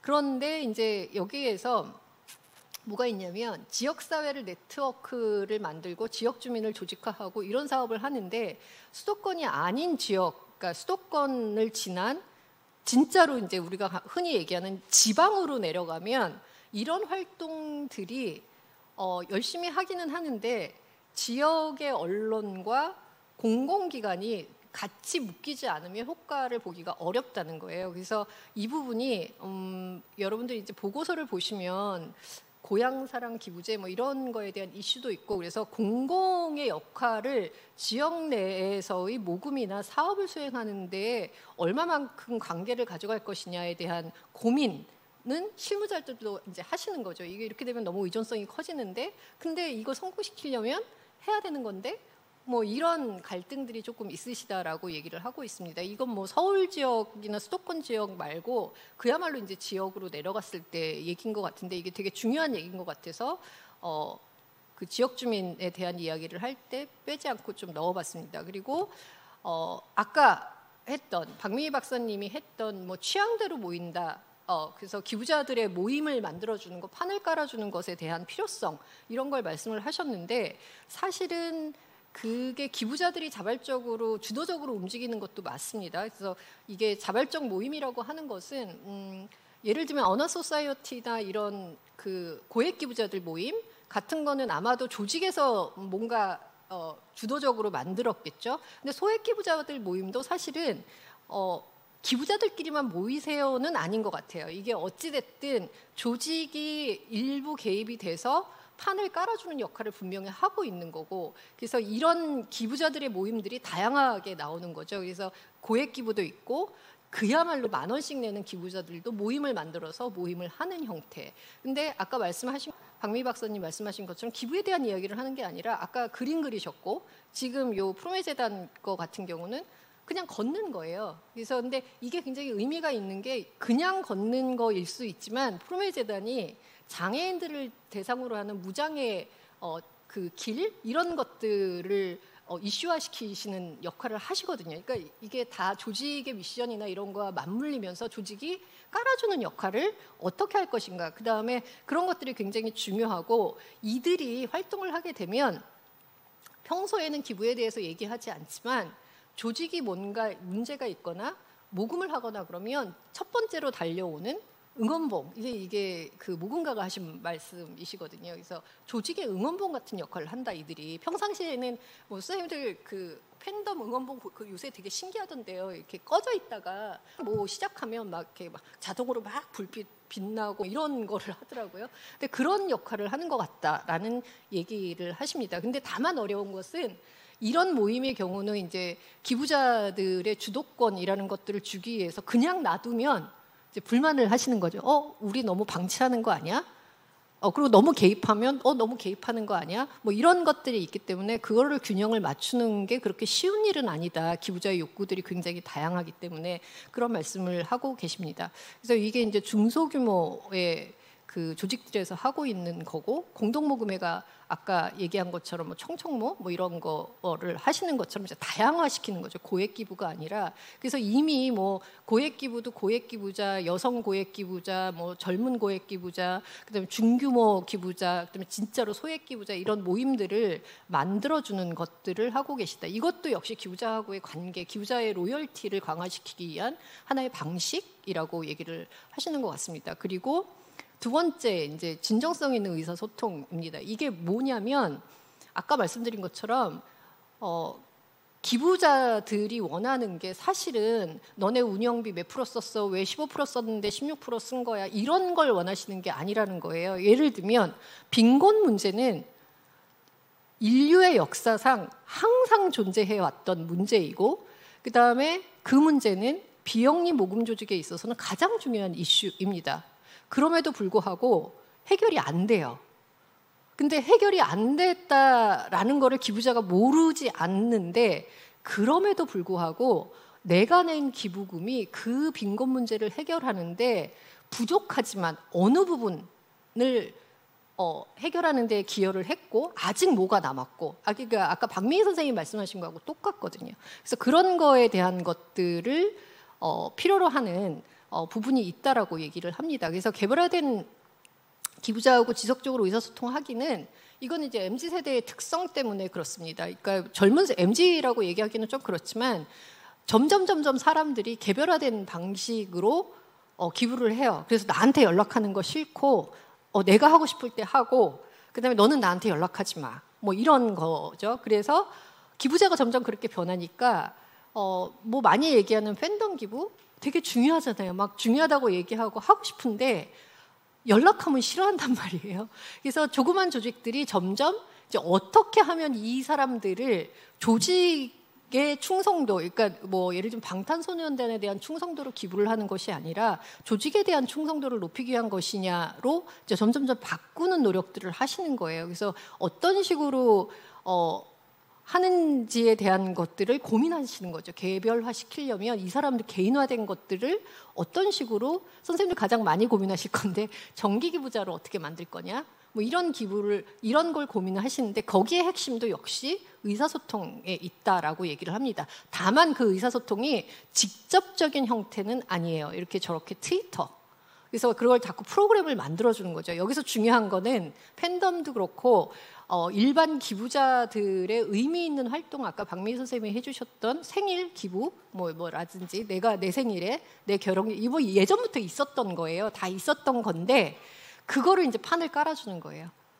너가 의미 있는 거 하는데 내가 그거 잘 해줄게. 에 대한 것들을 저런 식으로 이거 예전부터 다 하던 건데 이게 점점 정교화돼 가고 있고 특히 팬덤 기부는 핵심은 트위터에 홍보해 주는 거죠. 그래서 옆에 보시면 누구 생일에 기부했어요. 그래서 그 연예인 사진 이렇게 해가지고 홍보 그 부분이 되게 중요하게 작동을 한다라고 얘기를 하는 거고요. 그다음에 또 하나 굉장히 중요한 전략 중에 하나가 니네가 한 기부가 팬덤 내 개인으로 하지 않고 팬덤으로 내가 무기명으로 한 기부 나 정기 기부 하기 싫은데 네가 했던 일시적인 기부가 끊임없이 어떤 의미가 있고 어떤 변화가 있는지에 대한 것들을 올리시는 거예요.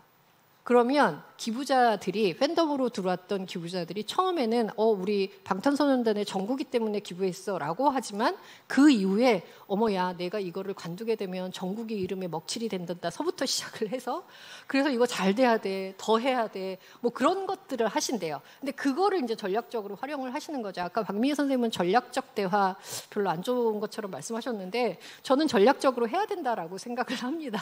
모금기관들이. 그래서 그런 것들을 하고 계신다라고 생각을 하시면 될 것 같고요. 그다음에 이제 핵심은 저거죠. 지속적으로 진정한 모습, 그러니까 진짜 솔직한 모습을 보여드리는 거예요. 그래서 저게 이제 가장 잘한다라고 모금가들이 평가하는 게 뭐냐면 동물보호 조직들이 저걸 잘한대요. 실제로. 그래서 동물이 얘가 유기됐어요. 얘가 지금 어떤 상태에 있어요. 지금 며칠째 됐습니다. 임시보호소에 며칠간 있었고요. 그다음에 누구한테 갔고요. 얘가 지금 어떻게 됐고요. 얘 안 그러면 죽기 며칠 전이고요. 이거 계속 보여주시거든요. 근데 기부자들은 그걸 본다는 거예요. 내가 지금 실제 기부하고 있지 않더라도 그 상황을 계속 보고 있고 이 조직은 하나도 가감 없이 솔직하게 다 보여줘. 그래서 사료 사는데 얼마 들었고 뭐 얘 사료 얼마를 갖고 얘가 어떻게 됐고 뭐 이런 걸 보여주는 거죠. 그래서 그런 걸 통해서 조직 활동에 대한 것들을 그러니까 의사소통이라는 게 꼭 그 사람하고 만나서 뭐 너랑 나랑 어쨌니 이런 것도 중요하지만 지속적으로 진정성 있게 계속 끊임없이 이렇게 보여주려는 노력 이런 것들이 결국은 기부로 끌어들이는 힘을 갖게 한다. 그리고 그 이후에 어떻게 됐는지를 보여주는 걸 통해서 효능감을 갖게 하는데 여기서도 이제 효능감이라는 단어가 나오는 거죠. 그렇게 진행이 된다라고 생각을 하시면 될 것 같습니다. 그래서 제가 지금 굉장히 느리게 하고 있나 봐요. 6분밖에 안 남았네요. 기술, 아까 질문을 제가 잘 봤습니다라고 대답을 했는데 기술은 이거는 거스를 수 없는 흐름은 맞습니다. 그런데 2023년은 2022년에 예측했던 것보다는 약간 대규모 조직은 숨고르고 있는 상황. 왜냐하면 성과가 잘 안 나요. 그러니까 실제 메타버스, 뭐 인공지능 이런 거 다 시도는 하시는데 블록체인에서 캠페인도 하고 다 하시는데 이게 성공의 가능성이 그렇게 크지 않기 때문에 여전히 작년과 마찬가지로 대규모 조직들은 체험형으로, 그래서 우리 난민청 구경 같이 가서 들어가서 볼래? 뭐 이런 거를 계속 시도하고 계시고요. 그 와중에도 성공하는, 그러니까 성공이라고 볼 수, 그러니까 모금액 자체로는 그렇게 큰 액수는 아니지만 모금을 한 케이스가 있습니다. 그게 뭐냐면 지금 보여지는 사진에 나오는 건데, 저 기간 같은 경우는 저게 원래 하던 행사예요. 근데 그거를 실제 메타버스 상에서 전시회하고 아이들 그림, 그러니까 우편엽서 그리기인데 어디인지 다 아시겠지만 이게 이제 모금을 하는데 성공을 했는데, 이거를 담당하신 선생님의 말씀은 어떤 거냐면 기술이 성공한 게 아니다. 이거는 실제로 그 우리가 타겟팅했던 아이들의 부모가 어떤 속성을 가지고 있고 이전에 어떤 행태들을 보여줬고 그랬기 때문에 거기에 단순하게 기술을 그냥 얹은 것뿐이지, 그래서 그 타겟 집단에 대한 이해가 전제로 돼서 성공을 한 거다라고 이렇게 저는 해석을 했고요. 그런 말씀을 하시는 분들이 굉장히 많고요. 비용이 많이 들어가는 활동이기 때문에 그렇습니다. 그래서 이런 게 있고, 그런데 이제 또 하나 이거가 선생님이 알려주셔서 제가 찾아본 건데, WWF가 기술을 사용할 때 실패한 대표적인, 실패라고 볼 수는 없지만 하여튼 이게 문제가 된 대표적인 케이스입니다. 이게 뭐냐면 NFT. 그래서 이 사람들이 그 멸종 위기의 동물들 사진을 NFT 방식으로 판매를 한 거예요. 그래서 처음에 성공하는 것처럼 보였는데 그 다음에 이제 환경단체들에서 문제 제기가, 비판이 제기되기 시작을 했습니다. 너네가 자연기금으로 그 자연과 관련된 활동을 하는 조직인데 NFT와 같이 집중적으로 전기를 많이 쓰는 그런 활동을 하는 게 타당하냐에 대한 문제 제기가 있었고, 제 기억으로는 이게 그래서 이틀인지 2달인지 잘 모르겠는데요, 사과를 했어요. 우리 문제 제기 받았다. 그리고 클로즈를 시켜버린 거죠. 그리고 이거 근데 들어가서 보시면, 유튜브에 들어가서 보시면 아직도 비판이 올라와요. 실제 제가 이 보고서 작성할 때 찾아봤는데 여전히 2월 달에 있었던 얘기인데, 작년에. 그래서 기술을 사용하는 것이 중요한 것이 아니라 우리 조직이 무엇을 하는 것인가에 초점을 두는 게 더 중요하고, 내가 대상으로 하고 있는 타겟 집단이 어떤 집단인가에 대한 이해를 하는 것이 더 중요하다. 뭐 그 얘기를 하시는 거죠. 이것도 역시 본질과 이렇게 맞붙는 이야기라고 생각을 하시면 될 것 같아요. 그래서 그렇게 있고, 조그만 조직들, 이거 이제 선생님들 고민하시는 거잖아요. 대규모 조직은 저렇게 한다는데 우리 어떡하지? 뭐 이런 이야기인데 여전히 어렵다는 거죠. 그래서 그렇다고 해서 조그만 조직들이 안 하냐? 하는 데가 있습니다. 실제로 중규모 조직인데 아이들의 그 청소년들이 활동한 그 음악 활동하는 조직인데 거기에 음원에다가 NFT 붙여가지고 판매를 하는 형태를 취해서 했습니다. 그리고 장애인 복지관이에요. 되게 작죠, 그러면. 근데 장애인 복지관인데 발달 장애인들의 그림을 앞으로 어떻게 해볼 수 있겠다. 그래서 지금 그거를 하는 게 아니라 준비를 하는 거죠. 그래서 발달 장애인들의 그림을 이게 NFT라는 게 뭐고, 이제 부모도 설득을 시켜야 되고 뭐 있어, 이런 교육 프로그램부터 실시하는 거죠. 그래서 그 중소규모 조직의 그 리더가 뭐라고 말씀을 하셨냐면, 사실은 우리가 주도적으로 한 건 아니다. 이게 이제 그 기술을 가진 기업이 제안을 했고, 그다음에 우리는 해보면 이게 어쨌든 대세를 거스를 수 없는 상황이니 이게 하나의 역량으로, 조직의 역량으로 남을 수 있겠다. 그래서 시도를 했다. 그래서 성공을, 모금액 자체로 성공을 하지는 않았지만 조직의 입장에서는 조직의 역량을 키우는 과정이었다라고 평가를 하고 계셨습니다. 그리고 지역사회는 아까 뭐 춘천도 있었고, 다른 지역사회는 사실 기부제, 저도 잘 모르거든요. 뭐 NFT 뭔데, 블록체인 뭔데, 그 다음에 심지어는 체리 나눔이라는 블록체인이 뭐 플랫폼이 있어? 모르신다는 거예요. 근데 어떻게 해야 되지? 그래서 여전히 기술을 사용하는 것에 대해서 약간의 양가 감정들을 가지고 있고, 해야 되나 말아야 되나 망설임 여전히 있으신 것 같아요. 그래서 그런 거 있습니다. 그 다음에 이제 모금 컨텐츠 측면에서는 뭐 다양한 굿즈, 이게 굿즈 예전에 처음에 시작할 때는 반지 뭐 이런 거에서 시작했죠. 굉장히 다양해졌어요. 그래서 어떤 데는 막 티셔츠도 팔고, 그다음에 뭐 팔찌도 막 이렇게 팔찌 그냥 주는 게 아니라 거기다 막 뭐 각인시켜서 주고 뭐 이런 걸 하고, 심지어는 저는 놀랬던 게 저 노란 파우치와 키링인데 이 조직도 이걸 하네? 이런 느낌? 그러니까 이건 이제 대세화된 거고 굿즈의 내용들이 굉장히 다양해진 거고 젊은 세대들이 이걸 원하는 것 같습니다. 그래서 굉장히 일반화되고 있다, 확산되고 있는 거, 빠르게 확산되는 건 맞습니다. 그다음에 디지털 콘텐츠도 마찬가지예요. 그래서 지금 사진으로 나오는 게 취향대로 모이는 거죠, 기부자들이. 그 취향에 맞게 볼 수 있게 만들어주는 거예요. 그래서 드라마도 만들고 예능의 토크쇼 방식으로도 만들고, 그다음에 여행 좋아하는 사람은 브이로그처럼 여행 로그 하는 것처럼 만들어주고, 그다음에 어떤 사람들 궁금증이 있는 사람은 Q&A 하는 것처럼 만들어주기도 하고서 굉장히 다양한 컨텐츠를 올리는 건데, 이게 뷰스가 많이 나오진 않는데 이 컨텐츠의 핵심은 뭐냐면 장기적으로 한번 만들어 놓으면 끊임없이 지속성을 갖는다는 거예요. 그래서 돈이 들어도 그래서 한다라고 말씀을 하시는 거고요. 그 다음에 또 하나 이제 이것도 예를 들면 연예인 활용하는 홍보대사, 근데 홍보대사 수준이 아니고 이제는 유명인, 여러 가지 유튜브에서 활동하는 사람, 인스타그램에서 활동하는 사람들인데 점점 어떻게 바뀌냐면 주도성을 갖는 걸로 바뀐다는 거예요. 그래서 예전에는 모금기관하고 협업을 통해서, 물론 지금도 그렇지만 그거보다는 자기네들끼리 자기 팔로잉 하는 사람들하고 투표해서 모금기관 정하고, 팬덤하고 비슷한 것 같아요. 그래서 모금기관 정하고 실제로, 그다음에 이 사람들은 주도성이 있는 반면에 굉장히 심플하대요. 그냥 나 기부했어, 그걸로 끝이에요. 그래서 그걸 그냥 인증하는 수준에서만 보여주는, 그래서 그런 것들이 있고, 그다음에 이들의 핵심은 뭐냐면 조직에 관심이 있는 게 아니고 이슈에 관심이 있는 거. 그러니까 내가 관심 있는 이슈, 나를 팔로잉하는 사람들이 관심 있는 이슈에 기부를 한다는 거죠. 그걸 위한 모금을 하기도 하고 그런 게 있습니다. 그다음에 이제 마지막으로는 이거는 재난 얘기를 안 할 수가 없습니다. 코로나 이후에 계속 이제 환경에 대한 거, 기후 변화에 대한 거, 그다음에 작년에는 전쟁에 대한 거. 올해 또 지금 튀르키예 바뀌었죠.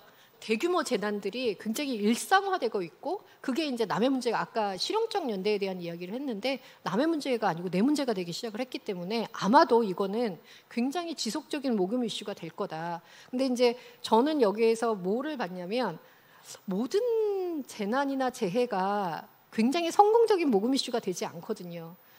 근데 우크라이나 전쟁은 의외로 모금이 잘 됐다는 거예요. 그래서 그걸 제가 다 물었거든요. 모금 조직, 모금하시는 왜 잘 된 것 같으세요? 이런 걸 물었는데 여러 가지 얘기를 하시는데 우리 전쟁 경험, 근데 전쟁 경험 저는 그거는 아닌 것 같다라고 생각을 하고, 첫 번째 많이 꼽는 건 이제 언론의 관심인 거죠. 그러면은 우리가 고민해야 되는 거는 우리가 모금하려고 하는 재해와 재난과 관련된 이슈를 어떻게 이슈 베이징 해줄 거를 고민을 해줘야 되고요.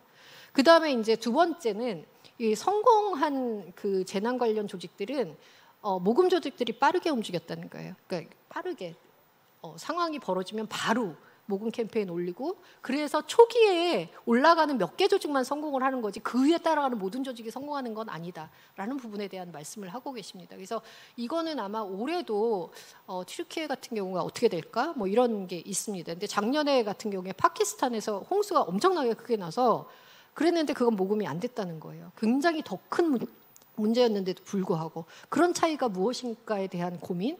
저는 사실은 모금가들도 그런 공부들을 다 하실 텐데 그런 부분에 대한 것들을 모금, 내 수혜자 이게 아니라 전반적인 사회 경향들이 어떻게 돌아가는지에 대한 거, 이런 것들이 굉장히 밀접하게 모금하고 연결이 되기 때문에 그런 부분에 대한 고민도 좀 하셨으면 좋겠다라고 생각을 했습니다. 그래서 그런 정도로 해서 저의 발표는 마치도록 하겠습니다.